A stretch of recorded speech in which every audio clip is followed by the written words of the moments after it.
Alright, kings, gentlemen, everyone else.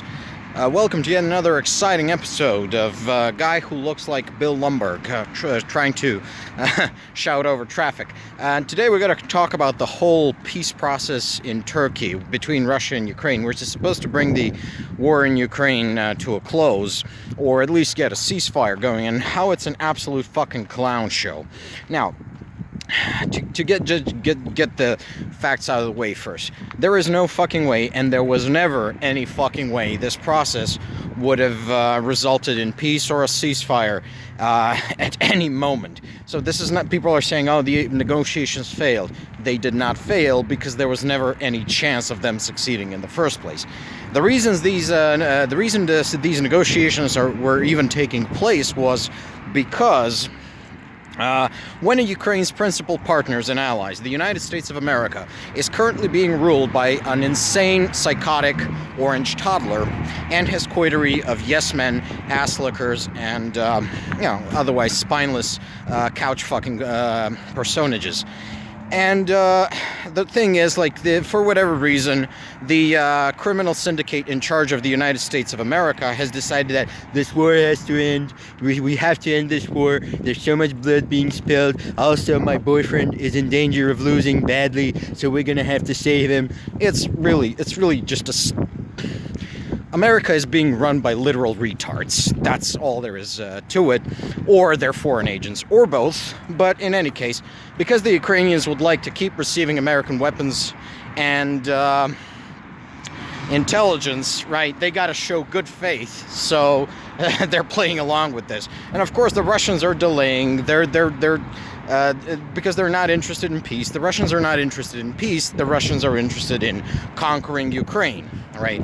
And there was the whole thing where Zelensky and Putin were supposed to meet and hammer out a deal, but then Putin just refused to meet with Zelensky for a myriad of stupid reasons, among other things. And it's like, oh, we cannot guarantee that Zelensky will not physically attack Putin, which really throws the whole international tough guy riding bears things into question. I mean, a lot of people don't know this, so this is a very interesting, curious fact. Putin and Zelensky are literally the same height. Both men are 5'5", so that's, I don't know how much is that in centimeters. They're short men, both of them. They're like, they're short men. Nothing wrong with being short. I mean, I know a lot of good. I know a lot of good short people. I have a lot of short friends. Actually, I don't. But the thing is, the difference is Zelensky is not afraid to be photographed next to normal-sized people. So the world perceives him as a short man, whereas Putin, he never allows himself to be photographed around people of normal height. So as he can maintain his image as a macho tough guy, And Putin being afraid of Zelensky physically assaulting him, even though he's supposed to be this judo, karate, whatever the fuck tough guy, is just really funny. But, just back to the matter. Zelensky's in his early 40s, and Putin is, he was still around when Moses was wearing short pants. He's an old man, probably sick as well. Doesn't really matter. So the negotiations fell through, and I gotta say, the very reason this shit show was allowed to happen, I gotta blame the European allies here. I gotta blame people like Donald Tusk of Poland, Emmanuel Macron of France, Friedrich Merz, and before him Olaf Scholz of Germany. And I especially gotta blame one Sir Keir Starmer of the United Kingdom.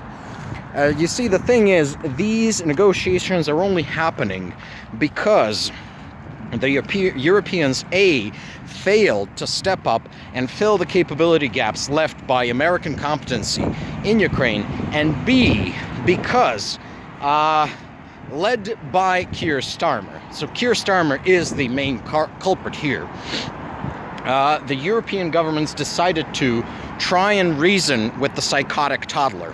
Now, if I were in their position, I would have ripped the Band-Aid off the Europe-American relationship when it became clear that the American government had fallen into the hands of literal psychotic toddlers. Like when a country elects people like Donald Trump and J.D. Vance, it indicates that it is so fundamentally broken, not at the institutional or political level, but at the level of public and personal virtue, that people are willing to overlook criminality, immorality, just lack of business and fashion sense, like this willingness to go around through the world draped in orange paint and having sex with furniture. If people are willing to overlook that for the privilege of spiting their own allies, because let's not kid ourselves here, a lot of the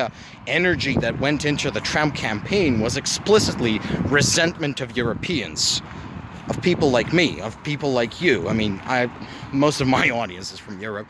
Here I include the British. You know, you don't think you're exempt because you speak the same language as these people.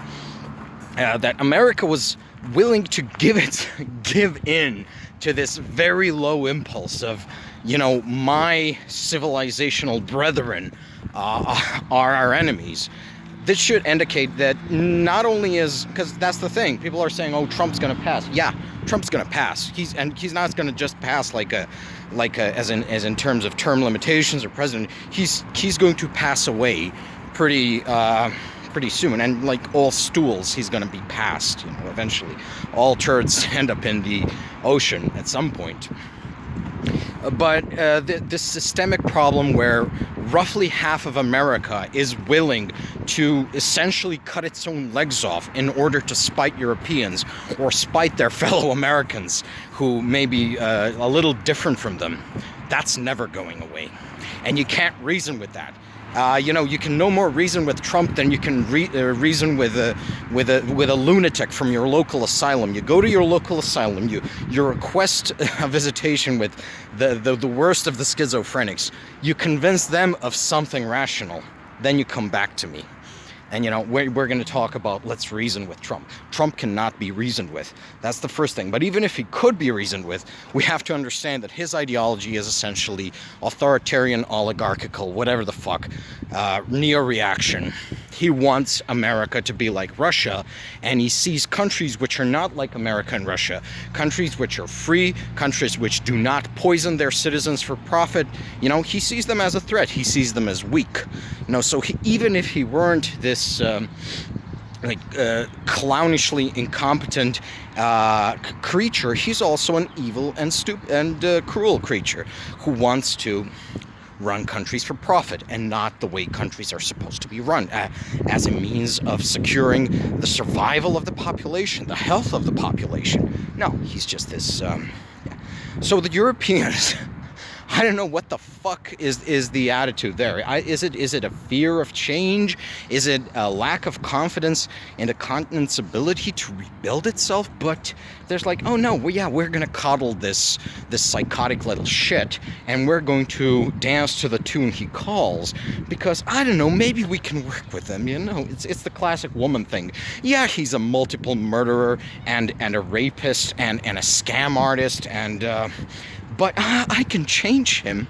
You know, maybe that's the problem with electing men like Keir Starmer. You know, you need someone of sterner stock to lead the United Kingdom.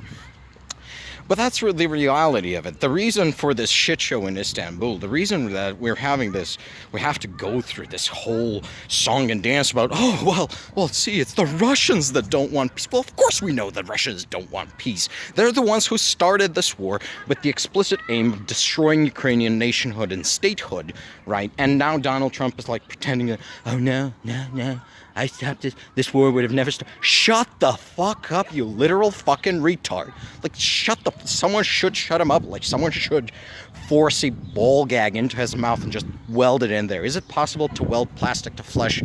We should try it, in any case. Anyways, so, in any case, before the, welding a ball gag into his mouth can be implemented, the first stop would be for European governments to stop listening to Donald Trump. Yeah, there's literally nothing you can gain by listening to what the man has to say. Just tell him, you know what, we're just not going to do what you say. We're just going to do our own thing, and just remove the whole thing from Ukraine. Europe needs to step up, fill the capability gaps, especially the intelligence thing, and the intelligence thing And we really need to look into options with regard to missile defense, or better yet, the best missile defense, the best air and missile defense we could give to Ukraine are fighter jets. So that should be the response. And now that the talks have fallen through, now is the chance to arm Ukraine fully to the teeth and sanction Russia even more. And Europe should do it on itself, even without the assistance of the United States, because the United States, and I will repeat this, is no longer a reliable ally.